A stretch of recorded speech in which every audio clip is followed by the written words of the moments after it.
हिंदूंची वहिवाट हीच मलंगमुक्तीची पहाट ही घोषणा धर्मवीर आनंद दिघे साहेबांनी दिली आणि मलंगगडावरती कूच केलं आणि अनेक लाखो शिवसैनिकांना त्या ठिकाणी जागृत केलं. आणि त्या ठिकाणी लढा देत असताना धर्मवीर आनंद दिघे साहेबांनी वरती अनेक वेळा लाठीचार्ज झालेला आहे. अक्षरशः रक्तबंबाळ झालेले शिवसैनिकसुद्धा. हा लढा तसा अबाधित ठेवण्याचं काम माननीय एकनाथजी शिंदेसाहेब, खासदार श्रीकांतजी शिंदेसाहेबांनी केलेलं आहे.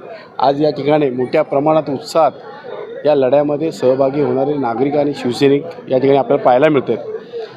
कोणत्याही प्रकारची गैरसोय होऊ नये म्हणून या ठिकाणी अशोक भाग्यवंतदादा असतील, आमचा राजूदादा असेल, या ठिकाणचे सर्व पदाधिकारी मोठ्या प्रमाणात लोकांना जेवणाची सोय केलेली आहे, भंडाऱ्याची सोय केलेली आहे, सावली मिळावी यासाठी छत उभारलेले आहे, पाण्याची सोय केली. लोक मोठ्या प्रमाणात या ठिकाणी येऊन लाभ घेत आहेत आणि येणाऱ्या काळामध्ये हा गड आपण काबीज केल्याशिवाय राहणार नाही अशी श्वासदी शिंदेसाहेबांनी दिलेली आहे. आणि हा लढा तसाच अबाधित राहील. जसं आपण बघाल दुर्गाडीचा निकाल आपल्या बाजूनी लागला, तसंच येणाऱ्या काळामध्ये श्री मलंगगडाचा निकालसुद्धा आपल्या बाजूने लागेल असं अपेक्षा आहे. माननीय एकनाथजी शिंदेसाहेब जेव्हा बोलतात ते करतात हे आपण पूर्ण महाराष्ट्रभर पाहिलेलं आहे.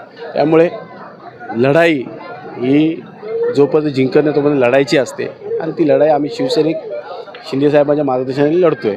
येणाऱ्या काळामध्ये आपण या ठिकाणी हा कोर्टामध्ये खटला चालू असल्याने त्या ठिकाणी अनेक मोठ्या प्रमाणात पुरावे आपण देशमुख काका असतील, आमचे हिंदू जागृत अनेक संस्था असतील यांच्या माध्यमातून आपण त्या ठिकाणी पुरावे दिलेले आहेत आणि येणाऱ्या काळामध्ये आपण त्या ठिकाणी आपल्या बाजूने निकाल लागेल अशी अपेक्षा आहे.